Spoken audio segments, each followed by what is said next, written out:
mesdames et messieurs, merci encore d'être les nôtres à Top Qu'il Faut, toujours dans le cadre de l'essentiel de l'actualité auquel nous commandons, nous scriptons l'actualité. Voilà encore, j'ai le réel plaisir de vous présenter ce nouveau numéro du 12 février 2025, auquel nous allons parler s'il y a quelques points d'actualité, auquel nous sélectionnons Nabino, l'IDPS avant la guerre avec le ministre d'État, le ministre de la Justice, Constant Mutamba, par rapport à son instruction qu'il a donnée, par rapport à l'instruction où il a appelé ça qu'il y a un procureur après la cour d'appel d'interpeller Passer Gili où il a tenu des propos menaçant le président de l'Assemblée nationale, Vital Kamerhe. Nous en parlerons au cours de cette émission. Les dialogues pour le micro-tour, il y a dialogue, il y a les avis sont partagés.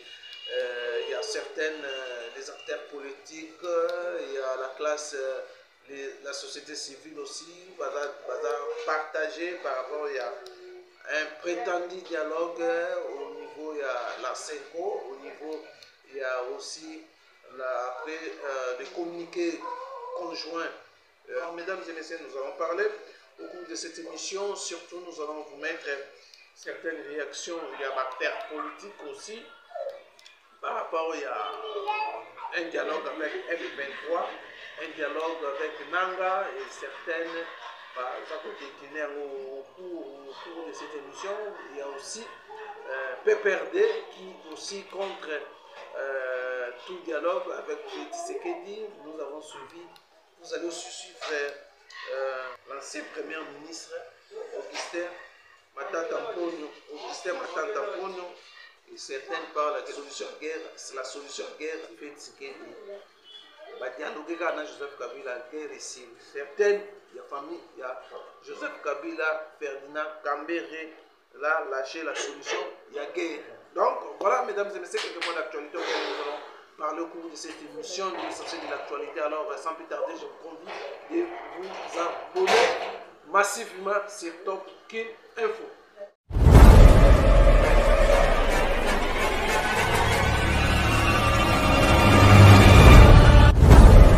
Voilà, mesdames et messieurs, comme je vous ai dit, alors nous allons prendre le premier point, Bakombatant Batomboki. Bakombatant Batomboki, on a interpellé l'instruction, il y a un ministre d'État, ministre de la Justice, où il y a un procureur après la cour d'appel de Kinshasa Gombe, d'interpeller Pasteur Gili Oaza, communicateur à IDPS, combattant à IDPS par rapport à ce propos méchant qui a tenu contre le président de l'Assemblée nationale, Vital Kamerhe Oyo Lelo. L'IDPS va monter au créneau pour dire non, balancer guerre contre Constant Mutamba. Si il s'avérait qu'on arrête Pasteur Gili. Alors, je vais vous laisser suivre d'abord José Mayele Oyo Amekaki Kolobela et surtout il a aussi parlé sur les prétendus dialogues et aussi a commenté sur la position à Bawazale de Obaboy, tout dialogue où le chef de l'État a engagé. On va s'engager qui va passer à Bango Minduki. Bango va s'engager le chef de l'État, dialogue où on est l'État la Bangoté. Va prêt pour mettre fin à dialogue où on a. Et c'est dans le cadre du dialogue où on a toujours. Il y a aussi Dr Mukwege qui n'est pas aussi d'accord. Il y a pour ça le dialogue dans M23 dans FC. Il y a certaines politiques aussi. Même la société civile, vu la gravité, il y a les atrocités qui s'est produites causées par les M23 et Nanga. Donc, jamais la République démocratique du Congo a négocié avec M23 AFC de Nanga. Alors, mesdames et messieurs, je vous convie d'abord de suivre les premiers éléments où nous avons dit un professeur de l'IDPS qui a réagi aussi par rapport à l'interpellation, il y a Passer Gili, et puis sur la position, il y a Wazalendo, Oyo, Morolanda aussi, il y a d'accord d'un Tshisekedi, mais aussi c'est trahir la République démocratique du Congo. Alors je vous convie de suivre José Mayele, le professeur de l'IDPS. Voilà, bonjour président José.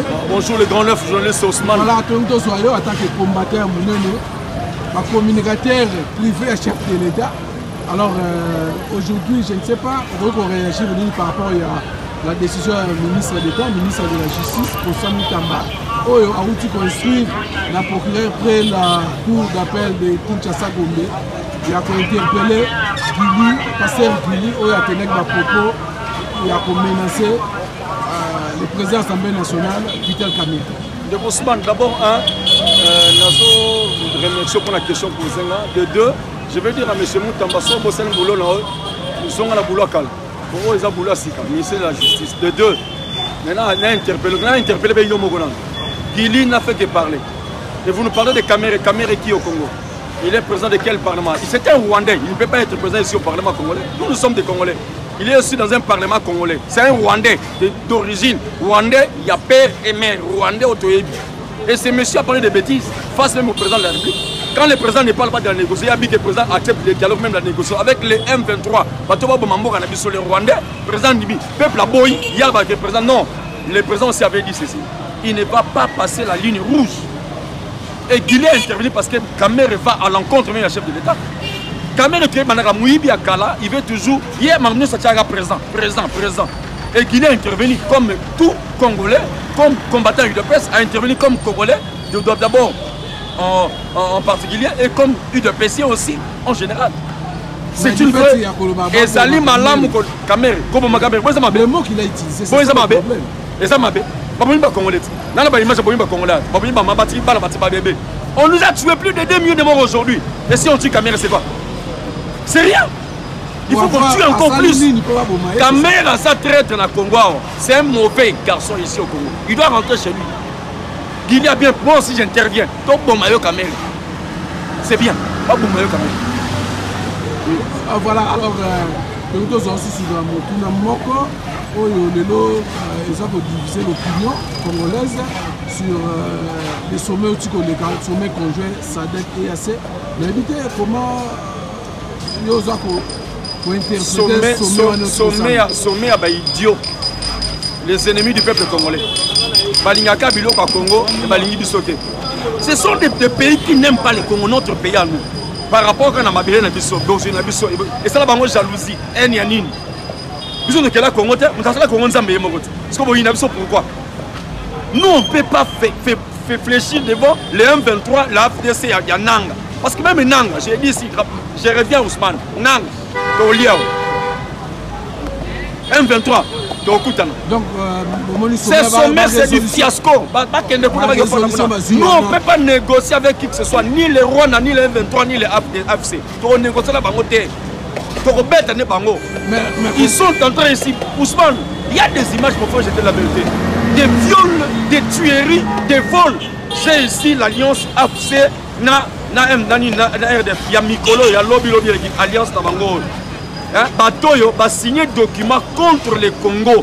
AFC va signer document contre Bisso. Les documents signés na bisi mois. Document ya AFC Yangoy de Kolanga. Document ya AFC Alliance. Bisi mois nanga va signer document pour koyiba mabela biloko mboka na biso. Balobi bien.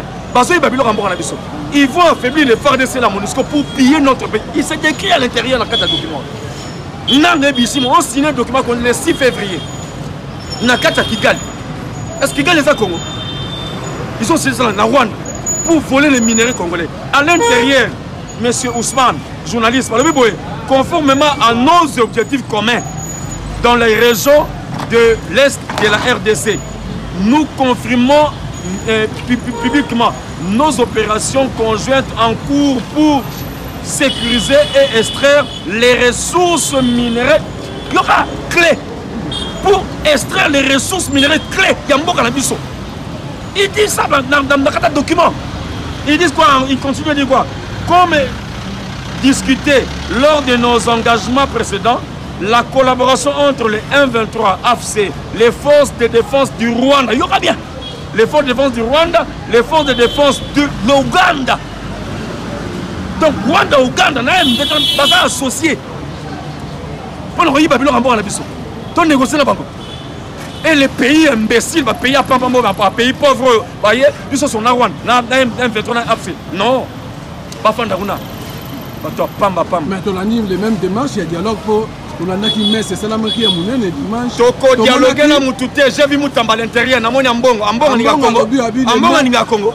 Le mot non, c'est l'escroquerie, l'hypocrisie. C'est ça dialogue. L'hypocrisie. International, vous demandez d'aller plus que de simples condamnations. De quoi est-ce qui qu'est-ce que vous attendez vous entendez parler? Nous avons plutôt l'impression de ce côté-ci que la communauté internationale tient double langage et la communauté internationale a le moyen de faire avancer la cause de la paix dans cette sous-région, mais elle ne fait pas assez. Concrètement, vous voudriez quoi de la communauté internationale? Des sanctions?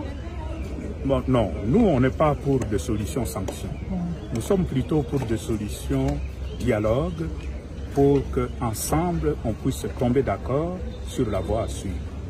Avec la communauté internationale, c'est aussi question d'intérêt. Et s'il s'agit de l'exploitation des ressources minières du Congo, mais qu'on se retrouve ensemble et qu'on voit comment exploiter ces richesses pour que ça puisse profiter à celui qui investit, mais que ça profite aussi au peuple congolais. C'est ce qu'on appelle gagnant-gagnant. Ils ne peuvent jamais donner à Félix une instruction. Le Félix est le président de la République, c'est lui qui décide. C'est pas Ambongo. Ambongo, c'est le voleur. Excusez-moi, Ousmane, je suis religieux, je suis aussi chrétien. Ambongo est religieux. Un chrétien voleur, un cardinal de surcroît voleur. Est-ce qu'il est aussi congolais? Qui t'a dit qu'Ambongo est congolais? Qui vous a dit qu'Ambongo est congolais? Tous les étrangers viennent nous emmerder ici au Congo. Tous les étrangers. Un Ougandais ramassé par la famille Bemba. Il a été ramassé par la famille Bemba. Il vient ici pour nous. Donc, j'ai dit, Ousmane, nous irons en guerre contre eux tous. Je te dis la vérité. Le Congo est un pays de formation. Nous sommes aptes. Il y a des jeunes qui vont s'élever. J'ai aimé le discours de Traoré. Il a dit au président, compte à ta jeunesse. Cette jeunesse, c'est la ressource même pour la vie. Qu'ils le veulent ou pas, coûte que coûte. Je l'ai dit aujourd'hui, quand on a entendu, tout va pas on peut si chance na ba résolution. On peut si chance n'a rien, ni SADC ni EAC. Tous sont des voleurs, ils profitent ici. Nous ne sommes pas en Afrique australe, nous sommes en Afrique centrale. SADC a quoi ici au Congo? Nous sommes dans l'Afrique centrale. Pourquoi ils viennent ici? C'est pour le bien à Congo. Kabila côté de la SADC pour le bien à Congo. C'est l'Afrique australe, SADC. Nous sommes en Afrique centrale. J'ai dit, nous sommes en Afrique centrale. Pour nos biens, nos ressources, nos minéraux. Dans 4 documents, ils ont parlé du coltan, du cuivre, de l'or. Ils volent au Congo. Coltan, cuivre et l'or. Document, il y a AFC. Balobi bien. Ousmane, ça c'est le document signé par Nanga. Nanga et Bissimo, les signatures sont là. Nanga, ils ont signé le document. Nanga Bissimo. Ils ont dit, ils sont là pour des ressources du nord et sud du Kivu. Et sécuriser des intermédiaires internationaux pour gérer les exportations des minéraux et des transactions financières. Donc, ils extraient des choses ici par rapport à Nanga et Bissimo. Ah, comment? Donc, les distractions, Ousmane, par principe élémentaire. Vous avez une ville à Kinshasa, vous avez un Gilles, là Kimbatek, vous avez Kinshasa. Kinshasa est dans 24 communes. Vous avez un Goma, Goma côté Nini. De Yosu, vous avez un Gilles, vous avez un Kinshasa. Goma, il y a 14 quartiers. Hein? Goma, il y a combien de quartiers? Qui nous disent, ils ont combien de nombre de quartiers? Aujourd'hui, Guisseni est entre les mains de qui? Mais qui nous répondent aussi. Et ils sont en coma. Guisseni, nous les avons en les drapeaux qu'il faut à Guisseni, c'est quel drapeau? Tout le monde la vérité en face. Non, c'est la mafia, la image à l'oukoute, tout le monde en face. Guisseni est entre les mains de qui? Les drapeaux qu'il faut à Guisseni, Guisseni est à Congo. Les drapeaux sont à Congo. Il y a Rwanda. Kagame fuira. Et on va l'éliminer aussi. Alors, Tomoni, Wazalendo, général, les patriotes. Les patriotes. Je suis congolais, je suis Wazalendo patriote. Pas question de dialogue. C'est que le chef de l'État appelle ça bon minou. Félix Albert Boy. Il n'y aura pas de négociation avec le français ligne rouge T. Félix a négocié dans Moutouté, tu as développé dans Moutouté, tu as Moutouté. À la guerre, comme à la guerre. Olingi bitu matorera. Nga mwana mbali, nga bakata ngami, na bundaka tilelo. Na ajanga na bundaka. Pesaka ramatos, tolal saka mambosile. Félix va négocier avec personne. C'est notre président. Je suis congolais, je mourrai dans mon pays. Jusque-là, gouvernement, communication. Quel gouvernement? Les actes pour tous ces faiblards. Moi je ne connais pas ces gouvernements des faiblards. Félix. Tous les autres là-bas, faiblards. C'est Fatih qui est dans le contrat, c'est mon président, c'est fini. Tous les autres, faiblards. Il a ses collaborateurs. Non, il y a des collaborateurs qu'on connaît. Notre ministre des Affaires étrangères, je l'aime beaucoup, cette maman. Autant que le ministre Moussouli. Nous t'en comme ça avec Sigo. Yo, on risque, on doit grâce à Jassouki, là, mandef. On risque. Na ide pesque nos yeux, on risque. Et ça m'a bien yo. On s'en est en termes de ça. Qui noa, à sa loi rêver, loi yuma, mais ça tout le monde est à Oya. Et on a main à faire dans pompe. Son main est débordé cependant. On aussi manque à souster. On est à jour, on a moins essayé. Bon, les gars, on va passer le souvent, on va passer dans le coin, on va passer dans le coin, la boîte. So bon, mais qui m'alloue. Peuple gars, oh. Bon, regretter. Bon, c'est un peu manobaya. Hier, vous avez applaudi Kosa Moutamba, c'est. Soko salide to commission sale mabe. Yo ko attaquer ide bes. To tika yo. Pani, est-ce qu'il y a ça argumenter ide bes? Ngana appuyer que pour même dans ma prison. J'ai compris maintenant pour le monsieur colonel. Pour ça la bêtise dans le banda, j'ai compris. Quand je t'avais défendu, j'ai fait une erreur, il y a défendre yo. Donc monsieur colonel dans le banda, pour ça la bêtise dans la cité. Bayi ba magasin biloko batu, pas que ça ba bonbondo banini. Tôt ou tard, la vérité finira par triompher, mais toi aussi tu vas subir les sorts, il y a peuple congolais. Au cas généralement, la colère du peuple dépasse même la bombe atomique. Quand le peuple, il est quand même. Attends, ça va se battre, ça peut battre les Baokima. Attends, la minute, Baokima, peuple royal en Nyos, armes blanches, Libanga Nyos, tout, Molotov, Baokima. Donc, on a la permanence, ça a été 6 heures du temps, 8 heures, Bakima, 8 heures du temps. À l'époque, on va trouver la permanence. Bakima, c'est moi qui avais commandé cela. Je suis là, dans la vie, dans sa vie. Mais il y a encore une guerre, au moment de la guerre. Il y a bien, il y a pas aucun ministère au démissionner. Il a bien dit, Kamere, on peut le tuer. Ousmane, on a tué des Congolais. Plus de 10 millions de morts au Congo, plus de 10 millions. J'ai les images ici qu'on a tué des mamans. Moi, je suis un bébé. Je suis un bébé. Je suis un bébé. Il y a le bini, il y a le bini. Avec ce décision, je suis pour l'AFC. Décision, je suis pour l'inventaire. Il y a Moutamba, il y a le ministre de la Justice. Non. Il y a le magasin pour le mandat de la mine. Il y a Moutamba, il y a quelle force?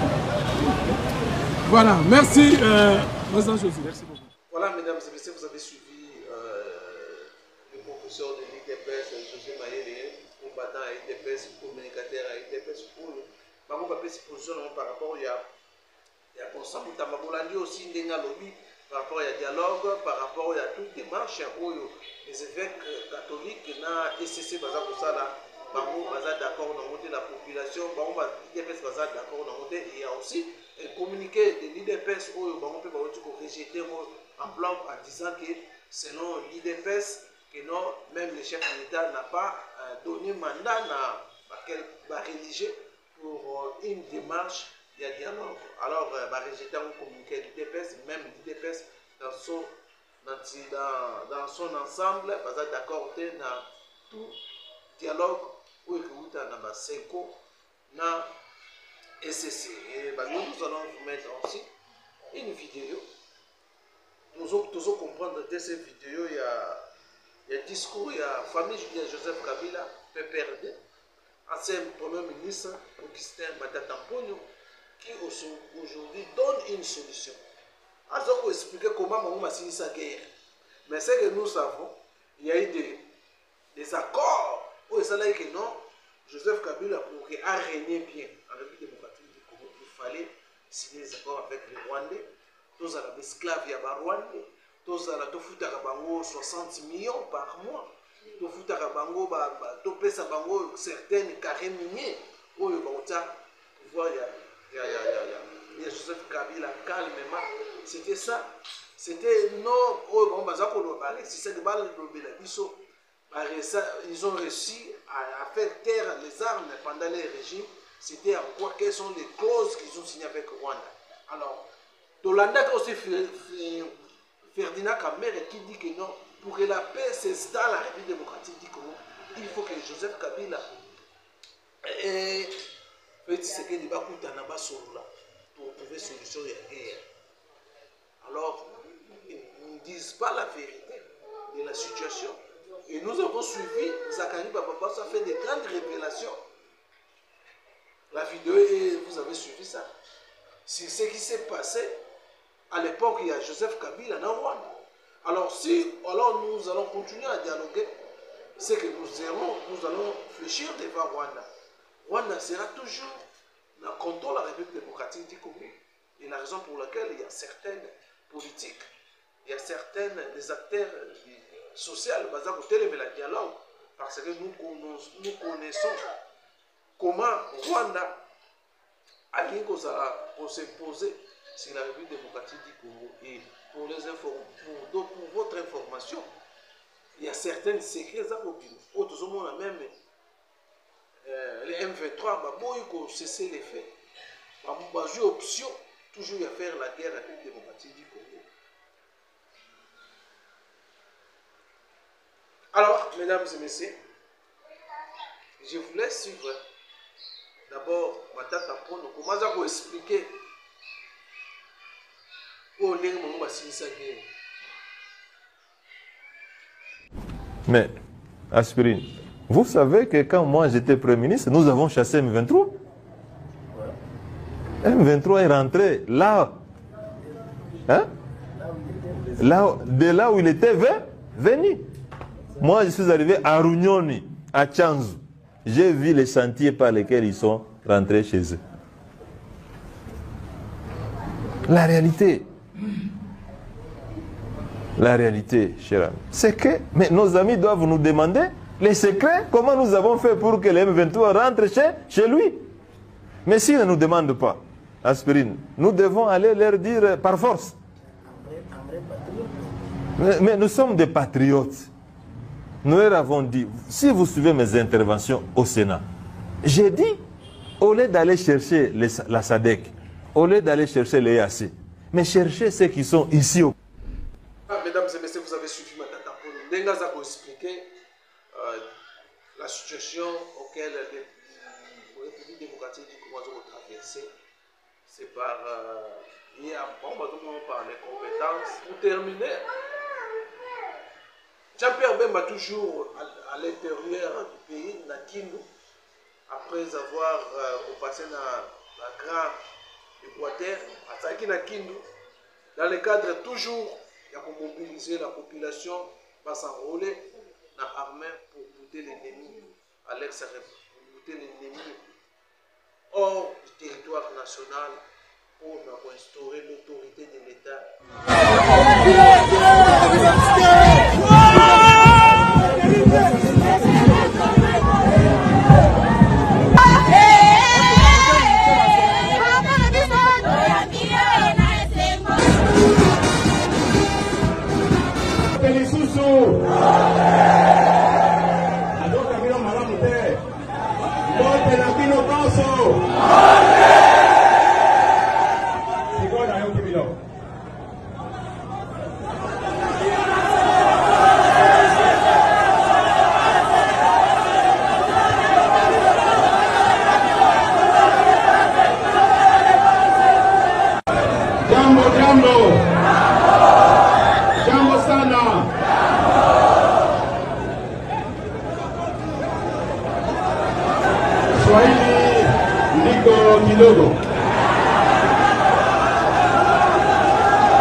Message à Mokonzi Mboka, président Yabiso,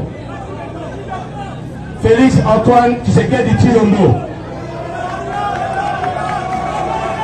Mokonzi Mboka, commandant suprême, il y a ma force armée et la police nationale. Maintenant, nous sommes politique pour ça qu'on y a.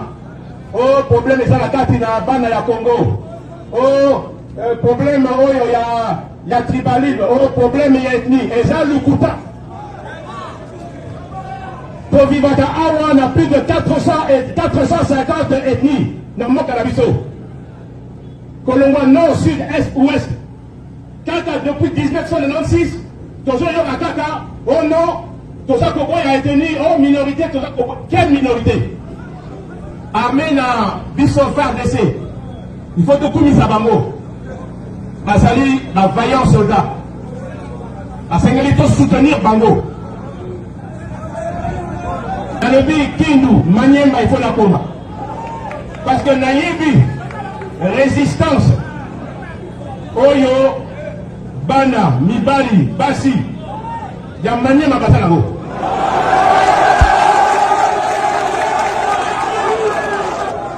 Mais vous faites sa mbote. Na bande kwa biso ba mai mai.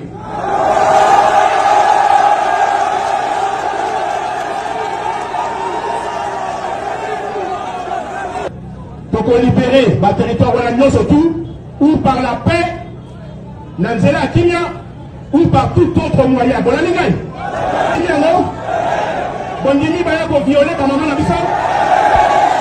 Bon, Dimi Baya pour violer la mythique la bissa. Bon, Dimi Baya pour prendre le banda pour la bissa. Bon, Dimi Baya pour violer ma femme pour la bissa. Voilà. Et c'est Salama. 1996, 2013, c'est quoi le bandit déjà? Votre la cour à la Goma. Baso massacré bandit pour la biso. Massacré. Plus de 3000 ans de retour là. Donc, qui est ça là? Alors, on va différent. Dans la démocratie. Pourquoi les Arabes en opposition, ils arrivent? Donc, mais c'est quoi na tango ya bitumba oza koteli biso na mboka il faut biso nyonso opposition pouvoir tozala esika moko mpe liloba kaka moko unité ya mboka na biso okozala na parti ya gauche droit centre bipai nyonso lingi c'est pas l'heure ya kokabona heure oyo ezali heure ya unité ya mboka olingi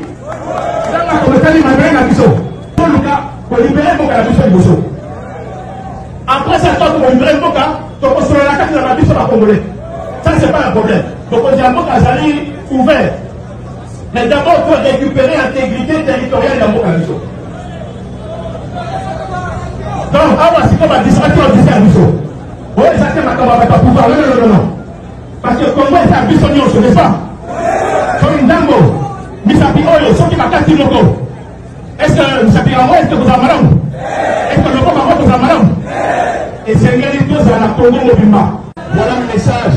On a Yérédino de la part de Mokozi Amboka, commandant suprême, chef de l'État. Voilà, mesdames et messieurs, ça n'est fini par ici. Merci à vous.